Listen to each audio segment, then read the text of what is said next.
MP ఎలక్షన్లలో భాగంగా ప్రస్తుతం అధికారంలో ఉన్న పార్టీ కాంగ్రెస్ పార్టీకి ఎటువంటి హామీలు నిర్వహించడానికి ధైర్యం లేదు. మరి వాళ్ళకు ఎటువంటి హామీ నిర్వహించలేదు, గ్యారంటీలు కూడా నిర్వహించలేదు. ఏదో ఒకటి కుంటి సాకులు చెప్పుకుంటూ మరి జనాలను భ్రమలో పెడుతూ మమ్మల్ని మోసం చేస్తున్నారు. అదేవిధంగా మా నాయి బ్రాహ్మణులకు ప్రత్యేకమైన దృష్టి సారించారు మన గత ముఖ్యమంత్రి గౌరవనీయులు కల్వకుంట్ల చంద్రశేఖరరావు గారు.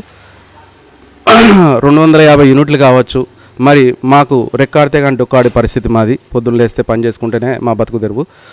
దానిలో భాగంగా కార్పొరేట్ సంస్థలు మరి రాష్ట్ర వ్యాప్తంగా పెట్టినప్పుడు మేము అప్పటి ప్రభుత్వమైన సీఎం గారికి మేము విన్నవించడం జరిగింది. వారు సానుకూలంగా స్పందిస్తూ ఆ యొక్క సంస్థలన్నీ ఆపివేయడం జరిగింది.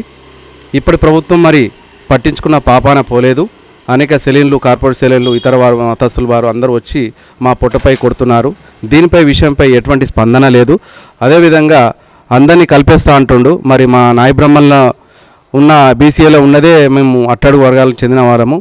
మమ్మల్ని ఎస్సీలో బాగా కలిపితే బాగుండని మేము ప్రయత్నం చేస్తుంటే ముదిరాజులను తీసుకొచ్చి బీసీఏలో పెడతామని చెప్పి ఇప్పటి ప్రభుత్వమైన రేవంత్ రెడ్డి గారు ప్రయత్నం చేయడం జరుగుతుంది. దానివల్ల మాకు తీవ్ర నష్టం జరుగుతుంది.